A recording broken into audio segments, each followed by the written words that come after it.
আসসালামু আলাইকুম আমার ভালোবাসার মানুষেরা, তোমাদের জন্য চলে এসেছি একটা লং ভিডিও নিয়ে। কোথায় যাচ্ছি যদি দেখতে চাও তাহলে পুরো ভিডিওটা দেখতে থাকো। রমজানে ফ্রিজে কোনো কিছুই আমি অতিরিক্ত কিনে রাখিনি, যেহেতু রান্নাটা শুধু ভোর রাতের জন্যই করি। সেজন্য তোমাদের ভাইয়া ইফতারের সময় রুমে আসে যখন, তখন আসার সময় বাজারটা নিয়ে আসে। আজকে সে অনেক ব্যস্ত ছিল, তার মধ্যে বাজার করারও সময় পায়নি। তার মধ্যে ইফতার করেও তাড়াহুড়া করে বের হয়ে গেছে রুম, তাই আজকে তাকে ছাড়াই নিজে একা একাই বের হয়ে গেছি বাজার করতে। তারপরে এই তো মাংসের দোকানে এসে মাংস নিলাম, সাথে এই দোকানের হালিমটা আমার এত ভালো লাগে, সাথে নিয়ে নিলাম হালিম আর পরোটা। তারপরে এই তো মুদি দোকানে গিয়ে নিয়ে নিলাম পোলাওর চাল আর সাথে কয়েকটা আচার আমার জন্য।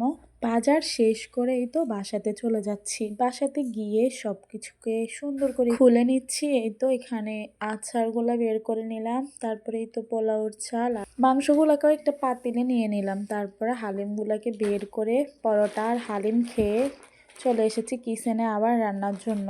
এই তো তারপরে এখানে তোমাদের ভাইয়া যে চাউলগুলো খায় তার জন্য সেগুলো ধুয়ে বসিয়ে দিলাম। পাশে আমি যেগুলো খাবো ওইগুলো রান্না করতেছি। আমরা প্রতিদিন এভাবেই রান্নাটা করি আর কি। ও যেগুলো খায় ওগুলো আমি খেতে পারি না, আমি যেগুলো খাই ওইগুলো ও খেতে পারে না। এখানে খাসির মাংসগুলোকে আমি খুব ভালোভাবে ধুয়ে নিচ্ছি, তারপর পেঁয়াজ টমেটো কাঁচামরিচ কেটে ভাতগুলোকে চুলার উপর থেকে সরিয়ে এখানে বসিয়ে দিলাম মাংস রান্নার জন্য পাতিল। তারপরে এই তো দেখো পেঁয়াজ কাঁচামরিচ তেলের মধ্যে দিয়ে ব্রাউন কালার করে নিয়েছি, তার মধ্যে দিয়ে দিয়েছি আদা রসুন বাটা।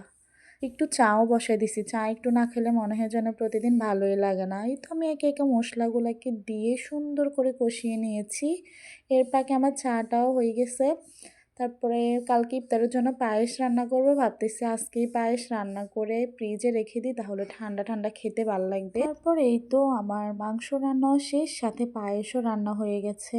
অনেক দিন পর অনেক কষ্ট করে তোমাদের জন্য একটা লং ভিডিও নিয়ে এসেছি। তোমাদের কাছে কেমন লাগছে পুরো ভিডিওটা অবশ্যই কমেন্ট বক্সে কমেন্ট করো। 3 ঘন্টার কাজকে তোমাদের সাথে 3 মিনিটে শেয়ার করেছি, কোনো ভুল ত্রুটি হলে অবশ্যই ক্ষমা দৃষ্টিতে দেখবা। আল্লাহ হাফেজ।